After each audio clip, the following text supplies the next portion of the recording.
అమరావతి ఆంధ్ర రాజధాని అని రాజ్యసభలో అన్ని పార్టీలకు చెందిన తెలుగు ఎంపీలు ముక్తకంఠంతో ఆమోదించడం శుభపరిణామమని చీపురుపల్లి ఎమ్మెల్యే కిమిడి కళా వెంకట్రావు అన్నారు. పార్లమెంట్లో అమరావతికి గ్రీన్ సిగ్నల్ రావడంతో తెదేపా రాష్ట్ర కార్యదర్శి రామ్ మల్లిక్ ఆధ్వర్యంలో తెలుగు తమ్ముళ్లు భారీ బైక్ ర్యాలీ నిర్వహించి చీపురుపల్లి 3 రోడ్ల కూడలిలో కేక్ కట్ చేసి సంబరాలు జరుపుకున్నారు. అమరావతికి జై కొడుతూ నినాదాలు చేశారు. అనంతరం దీపాలు వెలిగించి రాజధానికి పట్టిన గ్రహణం వీడిందంటూ అమరావతికి దీపహారతులను అందజేశారు. ఈ సందర్భంగా ఎమ్మెల్యే మాట్లాడుతూ ముఖ్యమంత్రి చంద్రబాబు నిబద్ధత వలనే రాజధాని సాధ్యమైందన్నారు. ఇప్పటికే రాజధాని పూర్తవలసిన సమయంలో జగన్ తుగ్లక్ పాలనతో రాజధాని లేక రాష్ట్రాభివృద్ధి ఆగిపోయిందన్నారు. ఈ కార్యక్రమంలో చీపురుపల్లి నియోజకవర్గ మాజీ ఇన్ఛార్జ్ కుచ్చెర్లపాటి త్రిమూర్తులరాజు, మాజీ ఆర్ఈసీఎస్ చైర్మన్ దన్నాన రామచంద్రుడు, చీపురుపల్లి మండల మాజీ ఎంపీపీ రౌతు కామనాయుడు, నియోజకవర్గ బీసీసీఎల్ అధ్యక్షుడు ముల్లు రమణ, గరివిడి మండల మాజీ ఎంపీపీ పైల బలరాం, మండల పార్టీ అధ్యక్షుడు సారిపక్క సురేష్, మెరకముడద మండల మాజీ ఎంపీపీ తాడ్డి సన్యాసి నాయుడు, ఏఎంసీ చైర్మన్ తాడ్డి చందు తదితరులు పాల్గొన్నారు. అందరికీ నమస్కారం. ఈరోజు రాజ్యసభలో కూడా బిల్లు ఆమోదం పొందిన తర్వాత ఆంధ్రప్రదేశ్ రాజధానికి చట్టబద్ధత రావడం చాలా సంతోషంగా ఉంది. ఆబాల గోపాలం తెలుగు వాళ్ళందరూ కూడా మనం రాజ్యసభలో చూసాం. డాక్టర్ లక్ష్మణ్ కానీ బీజేపీ నుంచి, అదేవిధంగా మన స్టేట్లో ఉండేటటువంటి బీజేపీ ఎంపీలు కానీ, కాంగ్రెస్ ఎంపీలు కానీ, దేశం మొత్తం మీద 40 పార్టీలు ఉన్నాయి. 40 పార్టీలు కూడా ఈ ముక్తకంఠంతో మరి దీనికి ఒకే మాట ఒకే బాటలా మరి విడిపోయినటువంటి ఆంధ్రప్రదేశ్కి రాజధాని ఇవ్వాలి అనేటటువంటిది అంతమంది సపోర్ట్ చేశారని అంటే కని విని ఎరిగినటువంటి విషయం అని చెప్పి మీకు అందరికీ నేను మనవి చేస్తున్నాను.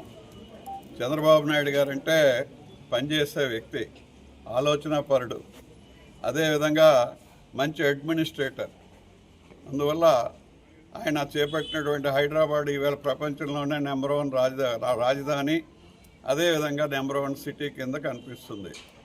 ఈ రోజున అమరావతి కూడా అదేవిధంగా ఆయన ప్రపంచంలోనే మేట్ సిటీ కింద తయారు చేయడానికి కావాల్సిన అన్ని హంగులను కూడా ఆలోచిస్తూ ఇప్పటికే తీసుకొచ్చారు. మిగతా కార్యక్రమాన్ని కూడా పూర్తి చేయడానికి ఆంధ్రుల ఏకైక రాజధాని అమరావతి అనేటటువంటిది భారతదేశ పార్లమెంటులో యునానిమస్గా అన్ని పార్టీలు కూడా ఏకగ్రీవంగా చేసినటువంటి చరిత్ర.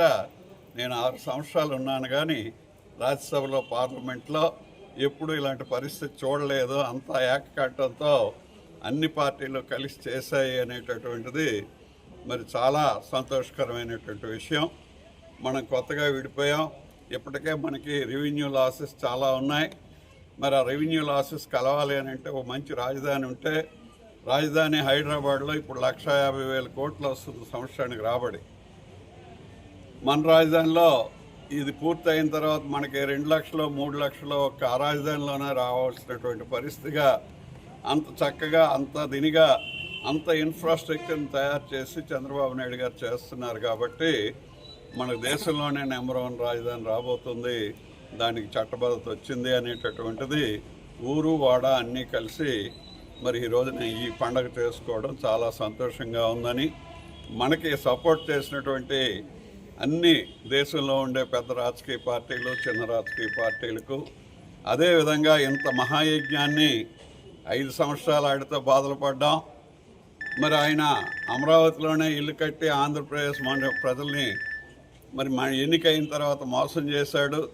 నేను విజయవాడలోనే ఇల్లు కట్టాను 7 ఎకరాల్లోనని చెప్పి ఓట్లు వేయించుకొని రాజధాని ఇక్కడే ఉంటుందని చెప్పిన పెద్ద మనిషి 3 ముక్కలు అన్నాడు.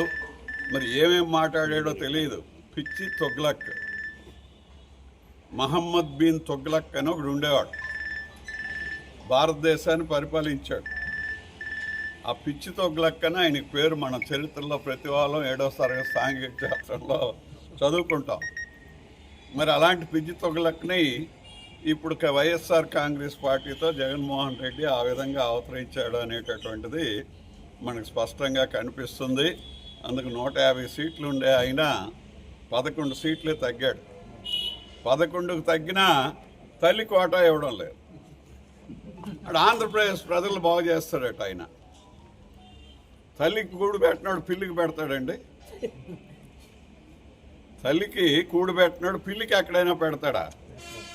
రాష్ట్ర అభివృద్ధి కోసం కాదు, రాష్ట్ర తాలూకా వనరుల్ని దోచుకోవడానికి, దాచుకోవడానికి, జైలుకి వెళ్ళినా పర్వాలేదు, ఈ అభివృద్ధి అనేటటువంటిది చేయకుండా వచ్చినటువంటి వనరులన్నీ స్వాహా చేసినటువంటి వ్యక్తులు కూటమే వైఎస్ఆర్ కాంగ్రెస్ పార్టీ. దానికి నాయకుడు మరి జగన్మోహన్ రెడ్డి అనేటటువంటిది మరి ప్రజలు ఏమాత్రం ఏమరపాటు లేకుండా ఎప్పుడు కూడా అలాంటి దుర్మార్గమైనటువంటి పార్టీని తరతరాలుగా మళ్ళీ రాకుండా నిర్మూలించాలని చెప్పి సందర్భంలో కోరుతూ మోడీ గారికి, పవన్ కళ్యాణ్ గారికి మరి ఒక రూపశిల్పిలా పనిచేసి అజామరం కింద మార్చినటువంటి రాజధానిని తీసుకొచ్చినటువంటి వ్యక్తి చంద్రబాబు నాయుడు గారు అని చెప్తూ, దీనికి ఒక యువశక్తి తోడై యువగలంలో ఏ విధంగా అయితే నడిచెళ్ళాడో అదేవిధంగా యువశక్తి అవతల అమిత్ షా గారితో, మోడీ గారితో, మిగతా పార్టీలతో కూడా మాట్లాడి 2 రోజుల నుంచి ఢిల్లీలో మకాం వేసి